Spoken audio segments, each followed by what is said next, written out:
प्रिया पकड़ मुझे आ जल्दी पकड़। अभी पकड़ती हो तुझे, रुक नेहा की बच्ची। प्रिया बेटा जल्दी इधर आओ, मैंने तुम्हें कितनी बार बोला है गरीबों के साथ नहीं खेलना चाहिए, चलो यहाँ से। इतना बोलकर अमीर सीमा अपनी बेटी प्रिया का हाथ पकड़कर उसे खींचकर वहां से ले जाती है। ये देख नेहा को काफी बुरा लगता है और वो अंदर रोते हुए जाकर अपनी माँ कविता से बोलती है, हम गरीब है क्या, इस वजह से अमीर लोग हमारे साथ ऐसा करते हैं? क्या गरीब होना पाप है? आप जाकर सीमा आंटी से क्यों नहीं बोलती हैं कि वो मुझे प्रिया के साथ खेलने दे? आखिर हम दोनों दोस्त ही तो हैं।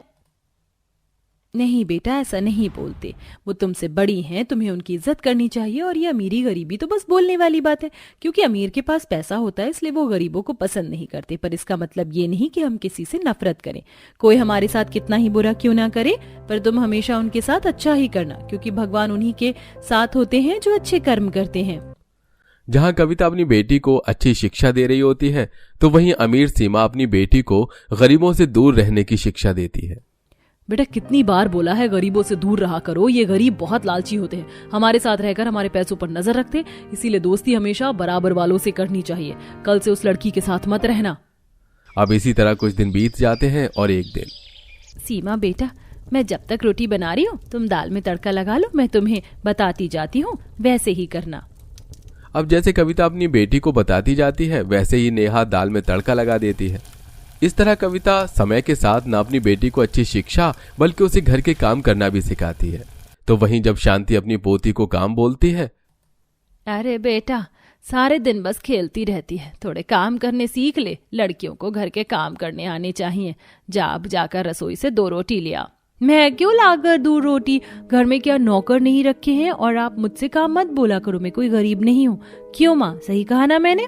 बहू देख रही है हमारी प्रिया कितनी बदतमीज हो रही है, तो इसे अच्छी परवरिश नहीं दे रही। क्या माँ जी आप भी ना बच्चों की बात को दिल पर लगाकर बैठ रही हैं। प्रिया बेटा तुम भी दादी की बातों को दिल पर मत लेना, दादी की उम्र हो गई है इसलिए ऐसी बातें कर रही हैं। तुमने बिल्कुल सही बोला, घर में नौकर क्यों रखे हैं हमने, वो क्या मुफ्त की सैलरी लेंगे? जाओ तुम जाकर खेल लो, मैं नौकर से कह देती हूँ। बहू तू अपनी बेटी को गलत शिक्षा दे रही है, देख लेना एक दिन ये तेरे हाथों से निकल जाएगी, तब तुझे अपनी गलतियों का एहसास होगा। इतना बोलकर शांति खुद रोटी लेने के लिए रसोई में चली जाती है और सीमा भी मुंह बनाकर अंदर जाती है। समय यूं ही बीतता है और एक दिन, बेटा थोड़ी देर में घर में कुछ मेहमान आने वाले हैं, वो तुमसे बहुत बड़े हैं, तो उनके आते ही पैर छूना और उन्हें पानी देना। और अगर मैं कभी घर में ना रहूं तो मैंने तुम्हें खाना बनाना सिखाया है ना, उन्हें खाना भी देना और चाय भी पूछना। ठीक है माँ। बहू तो मेरी पोती को बहुत अच्छी शिक्षा दे रही है, मुझे पूरी उम्मीद है बड़ी होकर मेरी पोती हम सबका नाम रोशन करेगी। अब कुछ ही देर में उनके घर कुछ मेहमान आते हैं जिनके नेहा पहले पैर छूती है और फिर उन सबको बिठाकर पानी भी देती है। और वहीं जब प्रिया के घर मेहमान आते हैं तो प्रिया फुटबॉल खेलते हुए एक बॉल मेहमान को मारकर हंसने लगती है। ये क्या बदतमीजी है प्रिया, माफी मांगो। मैं नहीं मांगूंगी माफी माँ, आपने देखा पापा मुझे घर आते ही इन 2 कौड़ी के मेहमानों के लिए सुना रहे हैं, मैंने कुछ भी जानबूझकर तो नहीं किया। सच में दिनेश भाई साहब गलती करी हमने यहाँ आकर, अरे इतनी बदतमीज बच्ची हमने आज तक नहीं देखी। आप सब बेकार ही नाराज हो रहे हैं, प्रिया भी बच्ची है, नादान है, उसे ऐसे मत डांटो। बेटा तुम बाहर जाकर खेल लो। इस तरह सीमा बेटी के सामने ही उसकी तारीफ करती है और उसकी गलती पर उसे बढ़ावा देती है, जिस वजह से प्रिया और भी ज्यादा बिगड़ जाती है। समय यूं ही बीतता है और देखते ही देखते दोनों बेटियां 20 साल की हो जाती हैं और आज दोनों का कॉलेज का पहला दिन होता है। प्रिया क्लासरूम के बाहर अपनी सहेली के साथ खड़ी थी। वो देख प्रिया, वही गरीब लड़की क्लास में जा रही है, चल उसका बैग छीनते हैं। तो ठीक है, करते हैं आज उसे परेशान। इस तरह प्रिया अपने दोस्त के साथ मिलकर उस लड़की का बैग छीन लेती है और अपने एक दोस्त से दूसरे दोस्त के हाथ में बैग फेंकती है और उस लड़की को परेशान करती है। ये तुम लोग क्या कर रही हो, प्लीज मेरा बैग दे दो। प्रिया अपने नालायक दोस्तों का साथ छोड़ दो वरना किसी दिन मुसीबत में फंस जाओगी, और अब मेरी दोस्त का बैग दो वरना मैं तुम्हारे पापा से शिकायत कर दूंगी। सही कहती थी माँ, तुम गरीब बहुत तेज होते हो, अगर तुम मेरी पड़ोसन न होती तब मैं तुझे बताती। प्रिया के पिता काफी स्ट्रिक्ट थे और प्रिया केवल अपने पिता से डरती थी। बस इसलिए पिता का नाम सुनकर प्रिया उस लड़की का बैग देकर वहां से चली जाती है। इसी तरह कुछ दिन बीत जाते हैं और एक दिन कैंटीन में प्रिया अपने कुछ दोस्तों के साथ जाती है। तभी एक बूढ़े वेटर के हाथों से खाना प्रिया के ऊपर गिर जाता है और ये प्रिया को बर्दाश्त नहीं होता और प्रिया उस बूढ़े आदमी को एक थप्पड़ लगा देती है। बूढ़ा कहेगा, अब तेरी उम्र हो गई है, नौकरी छोड़कर घर पर मुफ्त की रोटियां तोड़नी शुरू कर दे, मेरी पूरी ड्रेस खराब कर दी। प्रिया, ये तुम क्या कर रही हो? बाबा तुम्हारी दादी की उम्र के हैं। बाबा, प्रिया की तरफ से मैं आपसे माफी मांगती हूँ, चलिए। बेटा, तुम दोनों एक ही उम्र के हो, पर तुम दोनों में कितना फर्क है, इसे कहते हैं संस्कार। तुम्हारे माता पिता ने तुम्हें कितने अच्छे संस्कार दिए हैं और इसके संस्कार देखो। बूढ़ा आदमी नेहा के साथ वहां से चला जाता है और प्रिया मुंह बनाने लगती है। समय यूं ही बीतता है और बीतते समय के साथ प्रिया अपने बिगड़े दोस्तों के साथ रहकर पूरी तरह बिगड़ जाती है। अब वो घर में किसी से सही से बात नहीं करती और अक्सर लेट नाइट पार्टी करती और कई बार तो ऐसा होता कि वो घर ही नहीं आती। तो वहीं समय पर नेहा अपने घर जाती है और घर जाकर घर के कामों में अपनी माँ की मदद करवाती है और शाम को खेत जाती है। ये सब देख दिनेश, देख रही हो तुम नेहा को? कविता बहन ने कितने अच्छे संस्कार दिए हैं अपनी बेटी को। वो लड़की समय से कॉलेज से घर आती है और घर में अपनी माँ का काम करवाती है और उसके बाद खेत पर जाती है। और एक हमारी बेटी को देखो, रात के 12 बज चुके हैं पर अब तक उसका कोई अता पता नहीं है और ना ही उसका फोन लग रहा है। अरे पूछो अपनी बेटी से आज घर आना भी है उसे या नहीं। आप क्यों मेरी बेटी के पीछे लगे रहते हैं? अरे यही तो उसकी उम्र है जिंदगी जीने की, उसे जीने दीजिए ना उसकी जिंदगी अपने हिसाब से। इतना सब कुछ होने के बाद भी सीमा अपनी बेटी का ही साथ देती है। समय यूं ही गुजरता है और एक रात नेहा घर का काम करके अपने पिता के पास खेत जाती है और सब्जी, घास और सूखी लकड़ियां लेकर साइकिल पर अपने पिता के साथ घर आ रही होती है और चलते हुए दोनों बातें कर रहे होते हैं। नेहा बेटा, अब तो खेत मत आया कर, खेत में काम बढ़ गया है। मुझे घर आते हुए 11-12 बज जाते हैं। अच्छा नहीं लगता, अब तेरी शादी की उम्र हो रही है, मुझे तेरी फिक्र सताती है। ठीक है पापा, अगर आप कहते हैं तो कल से नहीं आऊंगी, पर आपको भी मुझसे वादा करना होगा कि आप अपना काम जल्दी खत्म करके घर आओगे। जहां एक तरफ नेहा समझदार बेटी की तरह अपने सारे फर्ज निभा रही होती है, तो वहीं बिगड़ी बेटी की तरह प्रिया अपने दोस्तों के साथ ड्रिंक करके घर जा रही होती है। जहां एक लड़का उसे छेड़ने लगता है और नशे की हालत में प्रिया उस लड़के को एक थप्पड़ मारती है। तुम्हें क्या लगता है कि मैं नशे में हूँ? तो तुम मेरा फायदा उठाओगे। लगता है अब मेरा थप्पड़ खाकर तुम होश में आ गए होगे। तूने मुझे थप्पड़ मारा? अभी बताता हूं मैं तुझे। इतना बोलकर वो गुंडा अपने कुछ दोस्तों को बुला लेता है और गुंडों को देख प्रिया के सभी दोस्त वहां से भाग जाते हैं और वो गुंडे प्रिया को घेर लेते हैं। प्रिया भागने की कोशिश करती है पर वो गिर जाती है और उसके कपड़े फट जाते हैं। पर सही मौके पर वहां पर नेहा अपने पिता के साथ आ जाती है और ये देख अपने पिता से कहती है, पापा वो तो प्रिया है, हमें उसकी मदद करनी चाहिए। वैसे भी माँ कहती है कोई हमारे साथ कितना ही बुरा क्यों ना करे, पर हमें उनकी मदद हमेशा करनी चाहिए। हाँ बेटा, तू पुलिस को फोन कर, मैं उन गुंडों को देखता हूँ। नेहा जल्दी से पुलिस को फोन करती है और दोनों बाप बेटी उन गुंडों से भिड़ जाते हैं और पास में रखा डंडा उठाकर मारने लगते हैं। तुम्हें क्या लगा तुम अकेली लड़की को देख उसका फायदा उठा पाओगे? हमने पुलिस को बुला लिया है, अब पुलिस आकर तुम्हें सीधा करेगी।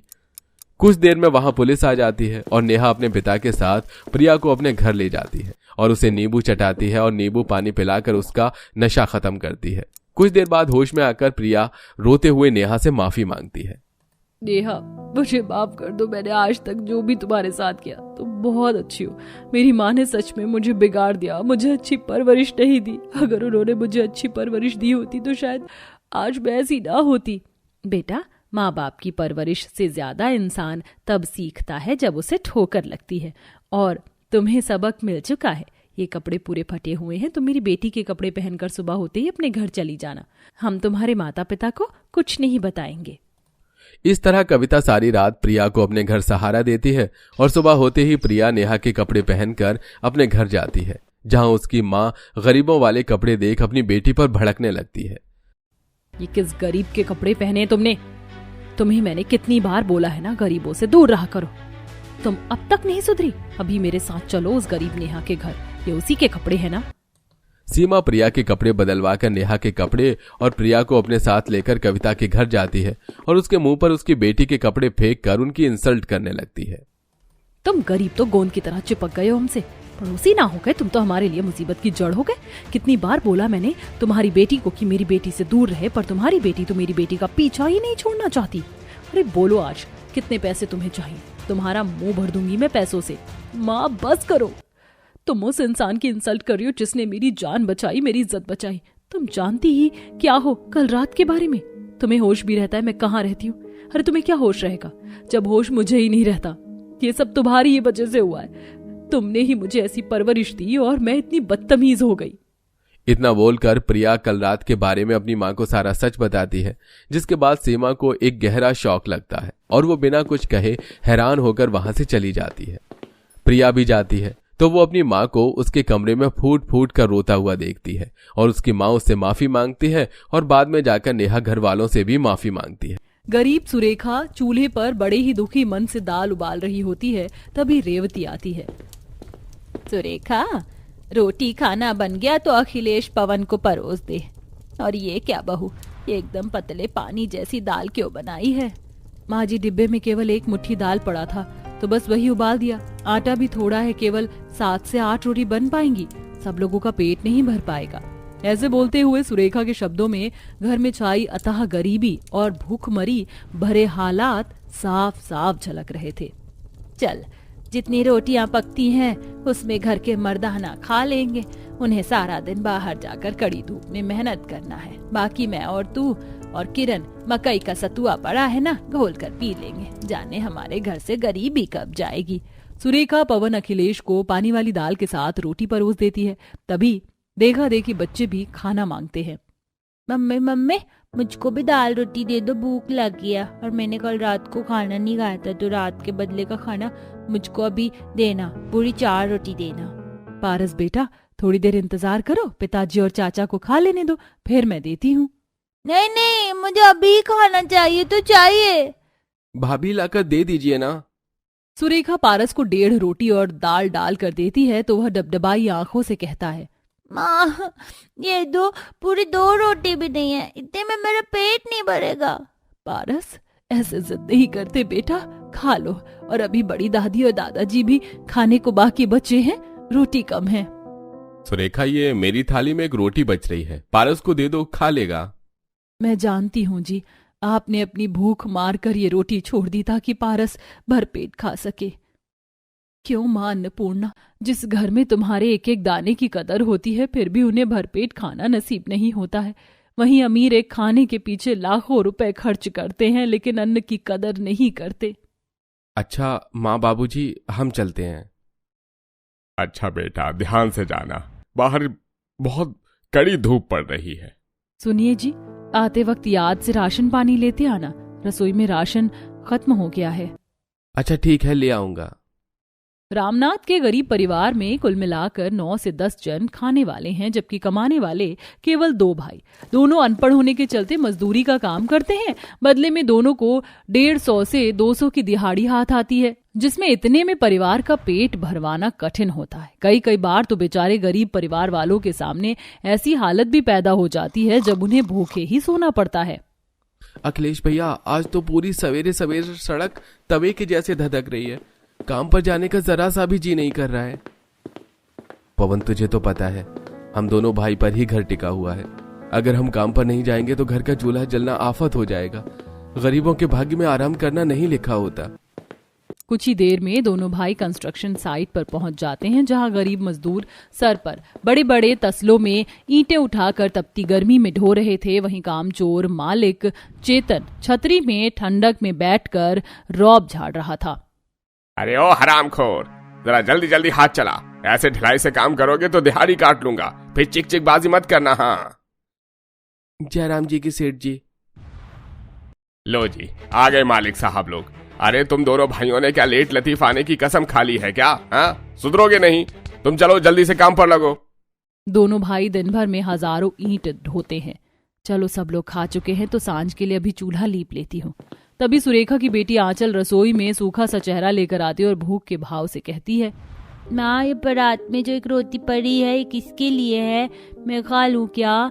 मुझे और भूख लगी है। नहीं बिटिया, ये रोटी किरण बुआ के हिस्से की रखी है, वो खाएंगी। ठीक है माँ। बेचारी आंचल भूखी शक्ल लेकर बाहर चली जाती है। ऐसे ही सिलसिला जारी था। एक दोपहर में बूढ़ी दादिया सास सीतामणि दरवाजे पर बैठी थीं, तभी उसे खुशबू आती है। आहा, कितनी बढ़िया खुशबू आ रही है। लगता है पड़ोस वाले शुद्ध घी में हलवा पूरी बना रहे हैं। जी ललचा गया। वैसे एक बार के खाए खाए सारा दिन यूं ही भूखे कट जाता है। अरे सुरेखा बहू, सुन जरा। जी बाबूजी, कहिए ना। थोड़ा आटा का हलवा बना ले, खाने का बड़ा जी कर रहा है, थोड़ा थोड़ा खा लेंगे। जी अच्छा, बनाती हूँ। तभी रेवती लाचारी भरे लहजे से उसे रोक देती है। रहने दे बहू, हलवा मत बना, वरना शाम को रोटी बनाने के लिए आटा कम रहेगा तो भूखे सोना पड़ेगा। पूरा परिवार चुप्पी साध लेता है। इसी तरह कम कमाई के चलते पूरा परिवार आधा पेट खाकर रह जाता है, जिससे किसी की भूख नहीं मिट पाती थी। फिर एक दिन काम पर, चलो चलो, थोड़ी देर के लिए काम रोक कर सब रोटी पानी खा लो। ऐसा बोलकर चेतन जब अपना टिफिन खोलता है तो उसमें कढ़ाई पनीर, दाल मखनी, पनीर नान था। आहा भाई वाह, लुगाई हो तो ऐसी। रोज रोज ऐसे बदल बदल कर किस्म किस्म का खाना खाने को मिल जाए, जिंदगी सफल हो। मेरी तो जीभ लपलपा रही है अब। चेतन खाने पर टूट पड़ता है। वहीं बगल में जमीन पर दोनों भाई पवन अखिलेश प्याज के साथ एक रोटी बांट कर खा रहे थे। खाने की खुशबू उन तक पहुंच रही थी। ये भी क्या जिंदगी है भैया। दिन भर पसीना बहाने के बावजूद भी हम अपने परिवार वालों को भरपेट नहीं खिला पाते। गरीब के नसीब में केवल नमक रोटी खाना ही लिखा होता है भाई, खा ले। ऐसे ही दिन ढलते हैं, लेकिन हालात बद से बदतर हो जाते हैं जब पूरा परिवार दाने दाने को मोहताज हो जाता है। माँ, बड़े जोरों की भूख लगी। तुम पिछले 2 दिनों से खाना नहीं बना रही हो, भूख के मारे पेट दुख रहा है। आंचल को भूख से मचल कर रोते देखकर सुरेखा उसे दिलासा देती है। आंचल बेटी, दादी गई है राशन लाने के लिए, आने दो, फिर गर्मा गर्म रोटी बना दूंगी, ठीक है? अरे माँ जी, आप राशन ले आई? नहीं बहू, लाला ने उधार में राशन नहीं दिया। जाने भगवान कहाँ सोया है, सोचा नहीं था इतना बुरा दिन देखना पड़ेगा। सुरेखा रसोई में आकर कनस्तर में लगा थोड़ा आटा इकट्ठा करके रोटी बनाती है। शुक्र है भगवान की दया से 2 रोटी तो बन गई। पारस, आंचल, लो खा लो। बेचारी गरीब बहू ने अभी थाली परोसी ही थी, तभी दरवाजे पर एक बुढ़िया आती है, क्योंकि पसीने पसीने थी। कंधे पर एक झोला था और चेहरा भूख से भरा हुआ था। अरे सुनो बेटी, बड़ी दूर से चल कर आई, बड़ी भूख लगी है, 2 रोटी खिला दो, भगवान तुम्हारा भला करेगा। हाँ लाती हूँ अम्मा जी, भीतर आ जाइए, बाहर धूप है ना। सुरेखा आदर के साथ अम्मा को घर में बैठाकर ठंडा ठंडा पानी और सूखी रोटी परोसती है। अम्मा माफ करना, अभी हमारे घर के हालात भी गरीबी भरे चल रहे हैं, तो सब्जी नहीं है, यही रोटी है। कोई नहीं बेटी, भूख में तो सूखी रोटी भी अमृत लगती है। सुरेखा अम्मा को पंखा डुलाती है। खा पी चुकने के बाद बुढ़िया जाते हुए मुट्ठी भर चावल उसे देती है। बेटी, मेरे पास तुझे देने को धन तो नहीं, केवल ये थोड़ा अनाज है, इसे तुम रख लो। सुरेखा बुढ़िया का दिया चावल लेकर भीतर आ जाती है। तभी पारस जिद पकड़ लेता है कि माँ, अब तो भूख से मेरा पेट भी दुखने लगा, कुछ नहीं है तो ये चावल बना दो ना, मैं खा लूंगा। पारस, ये एक मुट्ठी चावल बहुत थोड़ा बनेगा, ठीक से 2-4 कौर भी नहीं खा पाओगे। कोई नहीं बहू, जो है वही उबाल दे, बच्चों के शरीर में 2 निवाला तो जाएगा। सुरेखा बेमन से जैसे ही वो मुट्ठी भर चावल पकाने चलती है, तभी एक सुनहरी चमचमाती रोशनी होती है और पलक झपकते पूरा बर्तन लजीज बिरयानी से लबालब भर जाता है। इतने में घर के मर्दाने भी अंदर आकर बड़ाई करते हैं। अरे वाह, आज तो रसोई में से बड़ी स्वादिष्ट खुशबू आ रही है। कुछ खास पक रहा है क्या? अरे क्या बात है भाभी, आज आपने बिरयानी बनाई है, आज तो दावत हो गई। जादुई खाना देखकर पारस खुशी से नाचने लगता है। ओ बेटे, आप मौज कर दी, आज तो मैं पेट भरकर बिरयानी खाऊंगा। माँ जल्दी से बिरयानी परोस दो, भूख के मारे मेरे पेट में चूहे पकड़म पकड़ाई खेल रहे हैं और मेरे मुंह में तो पानी आ रहा है। मैं तो 2 बार खाऊंगी बिरयानी। जहाँ खाने में बिरयानी बना देखकर भूखे ससुराल वालों की खुशी का ठिकाना नहीं था। सुरेखा अचंभित होकर बोलती है, मगर मैंने तो अम्मा का दिया एक मुट्ठी चावल डाला था, तो ये पतीले भरकर बिरयानी कैसे बनी? ये क्या जादू था? तभी एकदम से भविष्यवाणी होती है। अचंभित मत हो, तुम सब बहुत ही भले लोग हो। इसे तुम अपने सब्र का मीठा फल समझो। इतने वर्षों तक तुमने रूखा सूखा आधा पेट खाकर जो दुख काटे, इसे खाने के बाद तुम्हारा भूखा परिवार तृप्त हो जाएगा और इस परिवार में आज के बाद खाने की घटी कभी नहीं होगी। इसके बाद सुरेखा सबको गर्मा गर्म बिरयानी परोसती जाती है। क्या लजीज बिरयानी है। अरे मेरे मुंह में तो पानी आ रहा है। अरे तो फिर देर किस बात की है, चलो हल्ला बोलो सब। पूरा परिवार जादुई खाने का लुत्फ उठाते हैं। आज तो जैसे हम भूखों से भरे परिवार वालों की दावत हो गई।